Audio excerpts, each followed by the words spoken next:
Ketika Yerusalem direbut dalam tahun yang ke-9 pemerintahan Zedekia Raja Yehuda, dalam bulan yang ke-10, telah datang Nebukadnezar Raja Babel beserta segenap tentaranya untuk mengepung Yerusalem. Dalam tahun yang ke-11 pemerintahan Zedekia, dalam bulan yang ke-4, pada tanggal 9 bulan itu, terbelahlah tembok kota itu. Maka datanglah para perwira Raja Babel itu, lalu mengambil tempat di pintu gerbang tengah. Mereka itu ialah Nergal-Sarezer, pembesar dari Sinmagir, panglima, dan Nebuchadnezzar, kepala istana, dan para perwira lainnya dari Raja Babel. Melihat mereka semuanya, maka Zedekia Raja Yehuda dengan semua tentara melarikan diri, meninggalkan kota itu pada waktu malam, dengan mengambil jalan Taman Raja, dengan melalui pintu gerbang antara kedua tembok. Kemudian mereka berjalan menuju Araba Yordan. Tetapi tentara Kasdim itu mengejar mereka dan menyusul Zedekia di dataran Yerikho. Mereka menangkap dia dan membawa dia ke Ribla di tanah Hamat, kepada Nebukadnezar Raja Babel yang menjatuhkan hukuman atas dia. Raja Babel menyuruh menyembelih anak-anak Zedekia di depan matanya di Ribla. Juga semua pembesar Yehuda disembelih oleh Raja Babel. Kemudian mata Zedekia dibutakannya, lalu ia dibelenggu dengan rantai tembaga untuk dibawa ke Babel.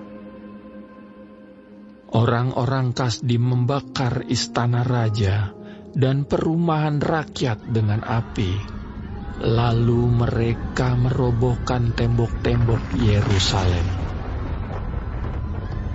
Kemudian Nebuzaradan, kepala pasukan pengawal, mengangkut ke dalam pembuangan ke Babel sisa-sisa rakyat yang masih tinggal di kota itu, dan para pembelot yang menyeberang ke pihaknya, dan sisa-sisa para pekerja tangan. Tetapi sebagian dari rakyat, yakni orang-orang miskin yang tidak mempunyai apa-apa, ditinggalkan di tanah Yehuda oleh Nebuzaradan, kepala pasukan pengawal. Pada waktu itu juga, diberikannya lah kebun-kebun anggur dan ladang-ladang kepada mereka. Mengenai Yeremia, Nebukadnezar Raja Babel telah memberi perintah dengan perantaraan Nebuzaradan, kepala pasukan pengawal. Bunyinya, "Bawalah dan perhatikanlah dia. Janganlah apa-apakan dia, melainkan haruslah kau lakukan kepadanya sesuai dengan permintaannya kepadamu." Maka Nebuzaradan, kepala pasukan pengawal, beserta Nebuchadnezzar, kepala istana, dan Nergal-Sarezer, panglima, dan semua perwira tinggi Raja Babel, mengutus orang. Mereka menyuruh mengambil Yeremia dari pelataran penjagaan, lalu menyerahkannya kepada Gedalia bin Ahikam bin Safan untuk membebaskannya, supaya pulang ke rumah. Demikianlah Yeremia tinggal di tengah-tengah rakyat. Selagi Yeremia masih terkurung di pelataran penjagaan, firman Tuhan datang kepadanya. Bunyinya, Pergilah kepada Ebed-Melek, orang Ethiopia itu, dan katakanlah kepadanya, beginilah firman Tuhan semesta alam, Allah Israel. Sesungguhnya firman-Ku terhadap kota ini akan kulaksanakan untuk kemalangan dan bukan untuk kebaikannya. Dan semuanya itu akan terjadi di depan matamu pada waktu itu juga. Pada waktu itu juga, demikianlah firman Tuhan. Aku akan melepaskan engkau, dan engkau tidak akan diserahkan ke dalam tangan orang-orang yang kau takuti. Tetapi dengan pasti aku akan meluputkan engkau. Engkau tidak akan lebah oleh pedang. Nyawamu akan menjadi jarahan bagimu, sebab engkau percaya kepadaku. Demikianlah firman Tuhan.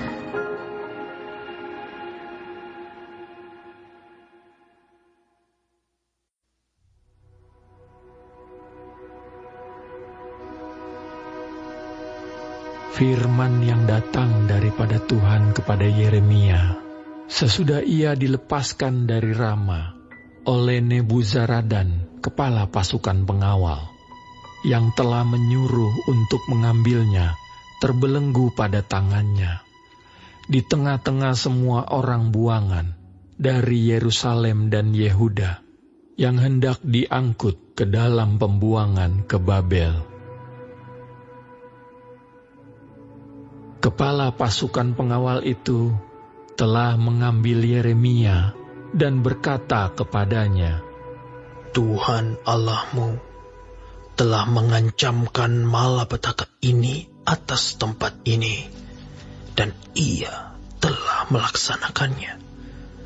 Tuhan telah melakukan apa yang diancamkannya, oleh karena kamu telah berdosa kepada Tuhan dan tidak mendengarkan suaranya, sehingga terjadilah hal ini kepada kamu.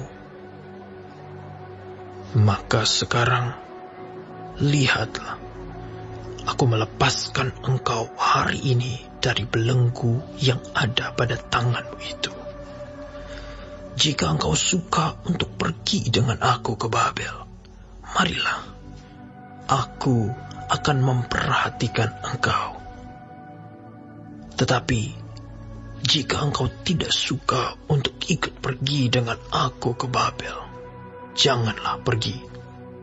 Lihat, seluruh negeri ini terbuka untuk engkau. Engkau boleh pergi kemana saja engkau pandang baik dan benar. Engkau boleh kembali kepada Gedalia bin Ahikam bin Safan, yang telah diangkat oleh Raja Babel atas kota-kota Yehuda, dan tinggallah bersama-sama dia di tengah-tengah rakyat. Atau kemana saja engkau pandang benar, pergilah ke situ. Lalu kepala pasukan pengawal itu memberikan kepadanya bekal makanan dan suatu hadiah. Kemudian melepas dia pergi. Jadi pergilah Yeremia kepada Gedalia bin Ahikam di Mispa, dan diam bersama-sama dengan dia di tengah-tengah rakyat yang masih tinggal di negeri itu. Ketika semua panglima tentara yang masih berada di luar kota dengan orang-orangnya mendengar bahwa Raja Babel telah mengangkat Gedalia bin Ahikam bin Safan atas negeri itu, dan bahwa kepadanya telah diserahkan pengawasan atas laki-laki, perempuan, dan anak-anak, yaitu dari orang-orang lemah di negeri itu, yang tidak diangkut ke dalam pembuangan ke Babel. Maka pergilah mereka kepada Gedalia di Mispa. Mereka ialah Ismael bin Netanya, Yohanan bin Kareah, Seraya bin Tanhumet, anak-anak Efai orang Netofa itu, dan Yezanya, anak orang Maaka, bersama dengan anak buahnya. Lalu bersumpahlah Gedalia bin Ahikam bin Safan kepada mereka dengan anak buah mereka. Janganlah kamu takut untuk takluk kepada orang-orang Kasdim itu. Tinggallah di negeri ini dan takluklah kepada Raja Babel, maka keadaanmu akan menjadi baik. Dan aku sendiri, aku menetap di Mispa untuk bertindak sebagai wakil di depan orang-orang Kasdim yang akan datang kepada kita. Tetapi kamu ini, kumpulkanlah saja hasil anggur, buah-buahan dan minyak. Kemudian simpanlah sebagai persediaan, dan tinggallah di kota-kota di mana kamu hendak menetap.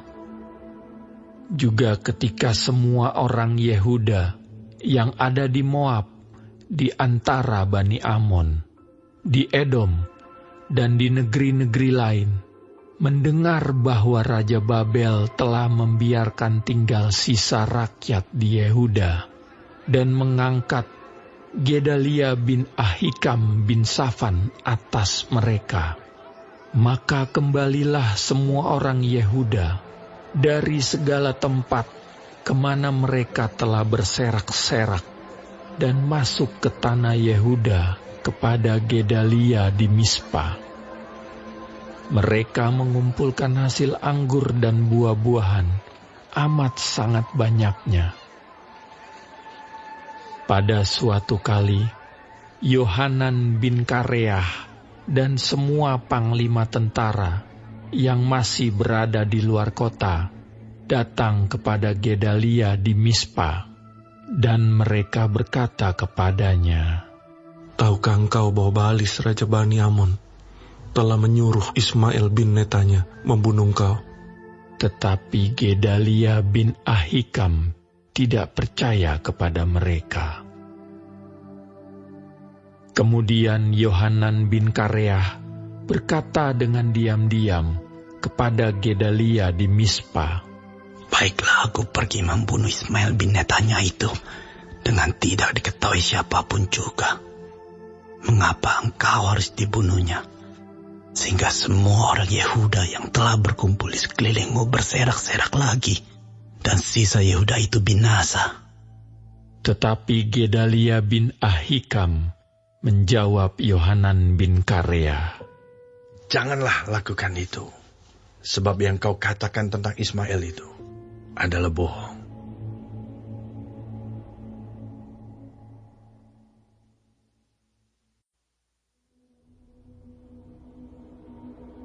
Dalam bulan yang ke-7, datanglah Ismail bin Netanya bin Elisama. Ia keturunan raja dan perwira tinggi raja, beserta 10 orang, kepada Gedalia bin Ahikam di Mispa. Sementara mereka makan roti bersama-sama di Mispa, maka bangkitlah Ismail bin Netanya dengan ke-10 orang yang ada bersama-sama dia. Lalu mereka memukul mati Gedalia bin Ahikam bin Safan dengan pedang.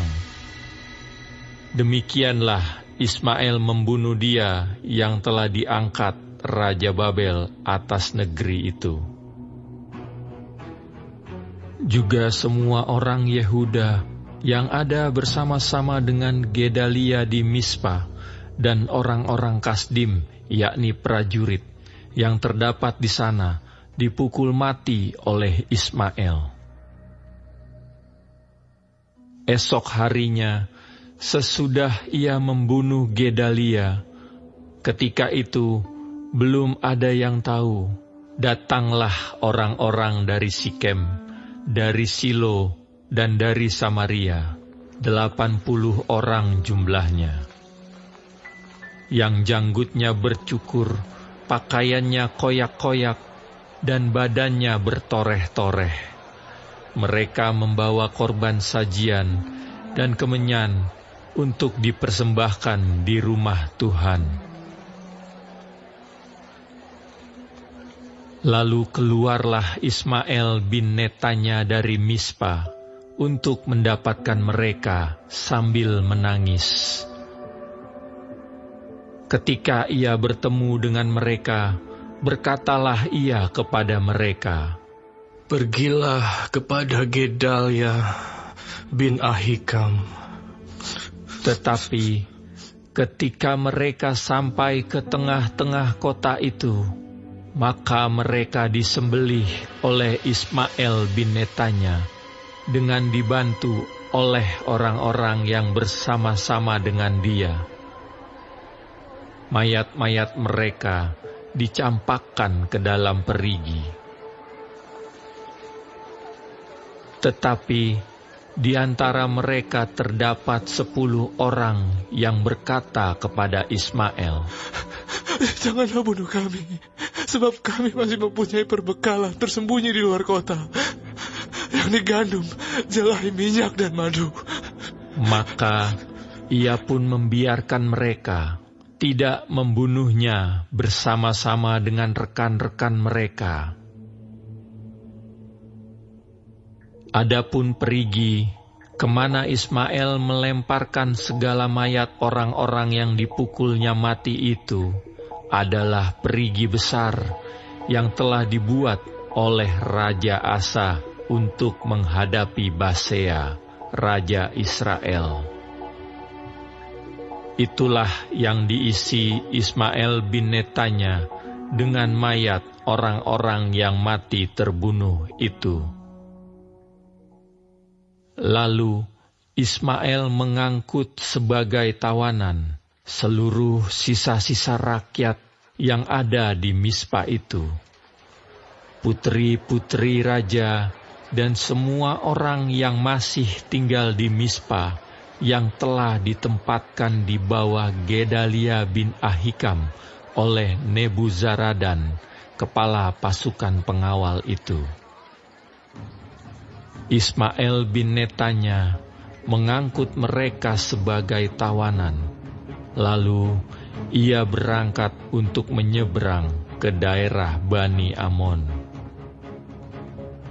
Tetapi ketika Yohanan bin Kareah serta semua perwira tentara yang bersama-sama dengan dia mendengar tentang segala kejahatan yang telah dilakukan Ismael bin Netanya, maka mereka pun mengumpulkan semua anak buah mereka.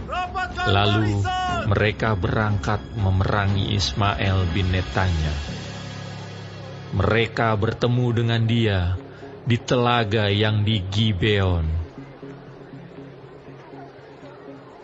Ketika seluruh rakyat yang bersama-sama dengan Ismael melihat Yohanan bin Kareah serta semua perwira tentara yang bersama-sama dengan dia, maka bersukacitalah mereka.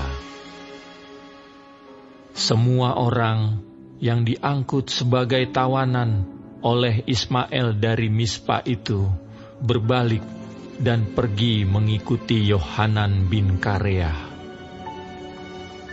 Tetapi Ismael bin Netanya beserta 8 orang terluput dari tangan Yohanan dan pergi ke daerah Bani Amon.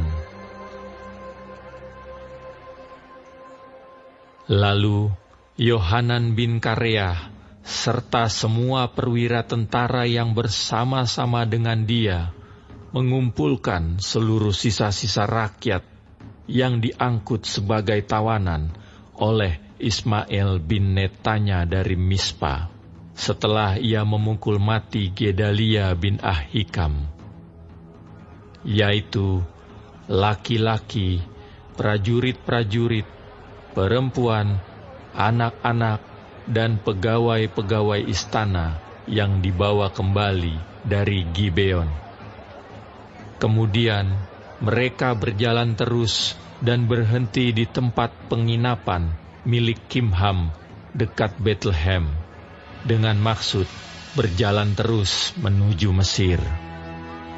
Untuk mengelakkan orang-orang Kasdim yang ditakuti mereka, oleh karena Ismail bin Netanya telah memukul mati Gedalia bin Ahikam yang telah diangkat Raja Babel atas negeri itu.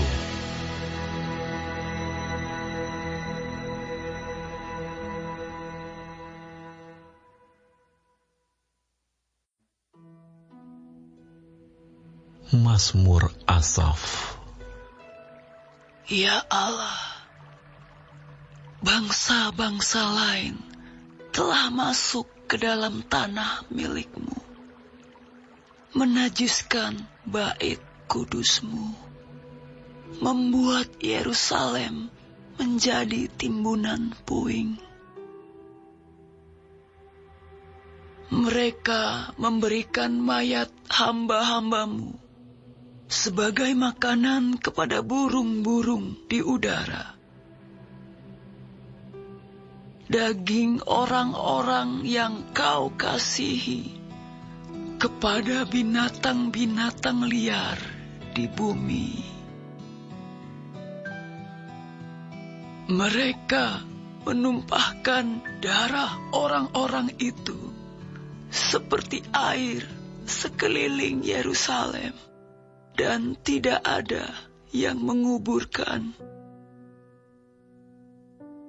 Kami menjadi celah bagi tetangga-tetangga kami, menjadi olok-olok dan cemooh bagi orang-orang sekeliling kami. Berapa lama lagi ya Tuhan, Engkau murka terus-menerus, dan cemburu-Mu berkobar-kobar seperti api. Tumpahkanlah amarah-Mu ke atas bangsa-bangsa yang tidak mengenal Engkau, ke atas kerajaan-kerajaan yang tidak menyerukan nama-Mu. Sebab mereka telah memakan habis Yakub, dan tempat kediamannya mereka hancurkan. Janganlah perhitungkan kepada kami kesalahan nenek moyang kami. Kiranya rahmat-Mu segera menyongsong kami, sebab sudah sangat lemah kami. Tolonglah kami, ya Allah penyelamat kami, demi kemuliaan nama-Mu.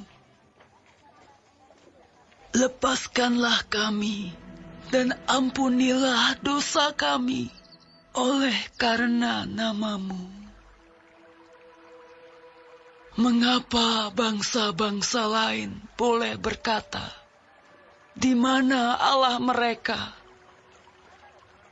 Biarlah di hadapan kami bangsa-bangsa lain mengetahui pembalasan atas darah yang tertumpah dari hamba-hamba-Mu. Biarlah sampai ke hadapan-Mu keluhan orang tahanan,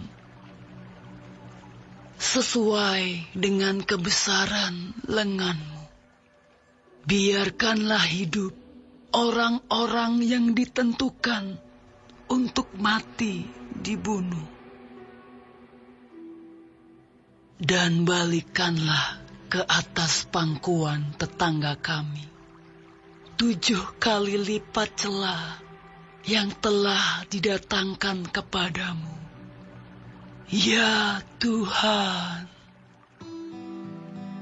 maka kami ini umat-Mu dan kawanan domba gembalaan-Mu akan bersyukur kepadamu untuk selama-lamanya, dan akan memberitakan puji-pujian untuk-Mu turun-temurun.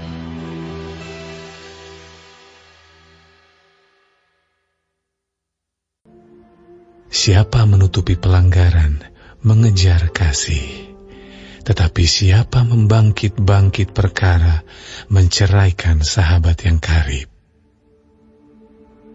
Suatu hardikan lebih masuk pada orang berpengertian daripada 100 pukulan pada orang bebal. Pada waktu itu, datanglah murid-murid itu kepada Yesus dan bertanya, "Siapakah yang terbesar dalam kerajaan sorga?" Maka Yesus memanggil seorang anak kecil dan menempatkannya di tengah-tengah mereka. Lalu berkata, "Aku berkata kepadamu, sesungguhnya, jika kamu tidak bertobat dan menjadi seperti anak kecil ini, kamu tidak akan masuk ke dalam kerajaan surga. Sedangkan barang siapa merendahkan diri dan menjadi seperti anak kecil ini, dialah yang terbesar dalam kerajaan surga. Dan barang siapa menyambut seorang anak seperti ini dalam namaku, ia menyambut aku. Tetapi barang siapa menyesatkan salah satu dari anak-anak kecil ini yang percaya kepadaku, lebih baik baginya jika sebuah batu kilangan diikatkan pada lehernya, lalu ia ditenggelamkan ke dalam laut. Celakalah dunia dengan segala penyesatannya. Memang, penyesatan harus ada, tetapi celakalah orang yang mengadakannya. Jika tanganmu atau kakimu menyesatkan engkau, penggalah dan buanglah itu, karena lebih baik bagimu masuk ke dalam hidup dengan tangan kudung atau timpang, daripada dengan utuh kedua tangan dan kedua kakimu dicampakkan ke dalam api kekal. Dan jika matamu menyesatkan engkau, cungkilah dan buanglah itu, karena lebih baik bagimu masuk ke dalam hidup dengan bermata satu, daripada dicampakkan ke dalam api neraka dengan bermata dua. Ingatlah, jangan menganggap rendah seorang dari anak-anak kecil ini, karena aku berkata kepadamu, ada malaikat mereka di sorga yang selalu memandang wajah Bapakku yang di sorga, karena anak manusia datang untuk menyelamatkan yang hilang. Bagaimana pendapatmu? Jika seorang mempunyai 100 ekor domba, dan seekor diantaranya sesat, tidakkah ia akan meninggalkan yang 99 ekor di pegunungan dan pergi mencari yang sesat itu? Dan aku berkata kepadamu, sesungguhnya jika ia berhasil menemukannya, lebih besar kegembiraannya atas yang seekor itu daripada atas yang ke-99 ekor yang tidak sesat. Demikian juga Bapamu yang di sorga tidak menghendaki supaya seorang pun dari anak-anak ini hilang. Apabila saudaramu berbuat dosa, tegurlah dia di bawah 4 mata. Jika ia mendengarkan nasihatmu, engkau telah mendapatnya kembali. Jika ia tidak mendengarkan engkau, bawalah seorang atau 2 orang lagi, supaya atas keterangan 2 atau 3 orang saksi, perkara itu tidak disangsikan. Jika ia tidak mau mendengarkan mereka, sampaikanlah soalnya kepada jemaat. Dan jika ia tidak mau juga mendengarkan jemaat, pandanglah dia sebagai seorang yang tidak mengenal Allah, atau seorang pemungut cukai. Aku berkata kepadamu, sesungguhnya apa yang kamu ikat di dunia ini akan terikat di surga, dan apa yang kamu lepaskan di dunia ini akan terlepas di surga. Dan lagi aku berkata kepadamu, jika 2 orang daripadamu di dunia ini sepakat meminta apapun juga, permintaan mereka itu akan dikabulkan oleh Bapakku yang di sorga. Sebab di mana 2 atau 3 orang berkumpul dalam namaku, di situ aku ada di tengah-tengah mereka. Kemudian datanglah Petrus dan berkata kepada Yesus, "Tuhan, sampai berapa kali aku harus mengampuni saudaraku jika ia berbuat dosa terhadap aku? Sampai 7 kali?" Yesus berkata kepadanya, "Bukan, aku berkata kepadamu, bukan sampai 7 kali, melainkan sampai 70 kali 7 kali. Sebab hal kerajaan surga seumpama seorang raja yang hendak mengadakan perhitungan dengan hamba-hambanya. Setelah ia mulai mengadakan perhitungan itu, dihadapkanlah kepadanya seorang yang berhutang 10.000 talenta. Tetapi karena orang itu tidak mampu melunaskan hutangnya, raja itu memerintahkan supaya ia dijual beserta anak istrinya dan segala miliknya untuk membayar hutangnya. Maka sujudlah hamba itu menyembah dia. Katanya, sabarlah dahulu, segala hutangku akan kulunaskan. Lalu tergeraklah hati raja itu oleh belas kasihan akan hamba itu, sehingga ia membebaskannya dan menghapuskan hutangnya. Tetapi ketika hamba itu keluar, ia bertemu dengan seorang hamba lain yang berhutang 100 dinar kepadanya. Ia menangkap dan mencekik kawannya itu. Katanya, "Bayar hutangmu." Maka sujudlah kawannya itu dan memohon kepadanya, "Sabarlah dahulu, hutangku itu akan kulunaskan." Tetapi ia menolak dan menyerahkan kawannya itu ke dalam penjara sampai dilunaskannya hutangnya. Melihat itu, kawan-kawannya yang lain sangat sedih, lalu menyampaikan segala yang terjadi kepada tuan mereka. Raja itu menyuruh memanggil orang itu dan berkata kepadanya, "Hai hamba yang jahat, seluruh hutangmu telah kuhapuskan karena engkau memohonkannya kepadaku. Bukankah engkau pun harus mengasihani kawanmu seperti aku telah mengasihani engkau?"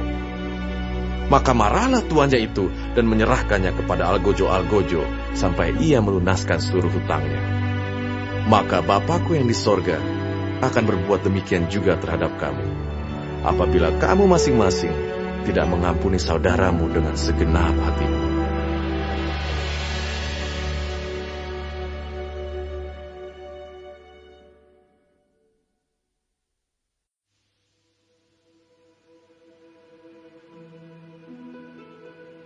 Peliharalah kasih persaudaraan.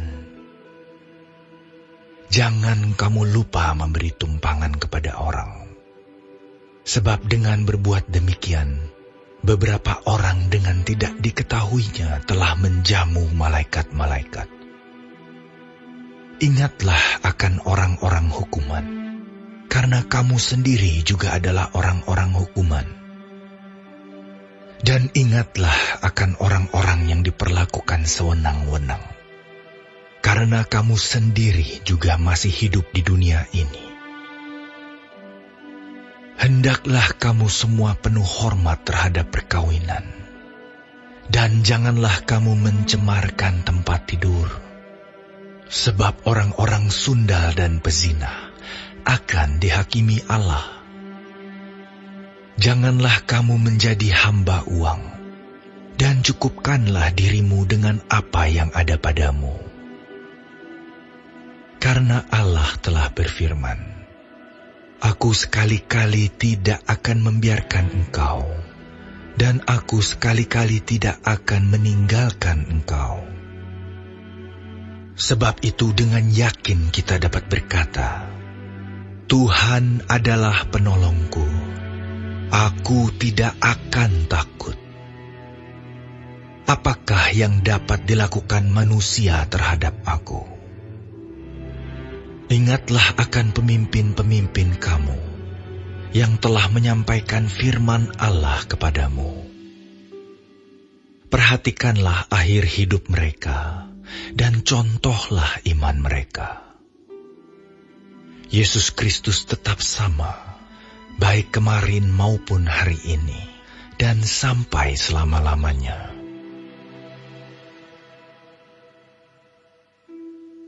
Janganlah kamu disesatkan oleh berbagai-bagai ajaran asing.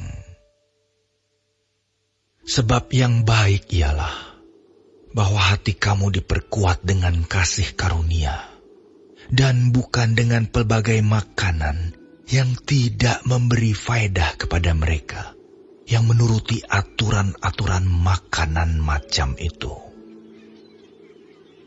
Kita mempunyai suatu mezbah, dan orang-orang yang melayani kemah tidak boleh makan dari apa yang di dalamnya.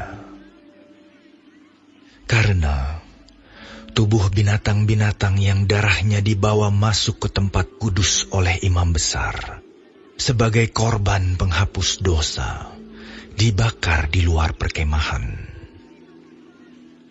Itu jugalah sebabnya Yesus telah menderita di luar pintu gerbang, untuk menguduskan umatnya dengan darahnya sendiri. Karena itu, marilah kita pergi kepadanya di luar perkemahan dan menanggung kehinaannya. Sebab di sini kita tidak mempunyai tempat tinggal yang tetap. Kita mencari kota yang akan datang.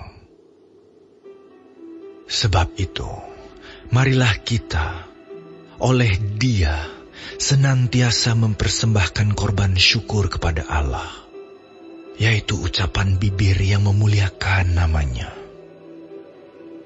Dan janganlah kamu lupa berbuat baik dan memberi bantuan, sebab korban-korban yang demikianlah yang berkenan kepada Allah.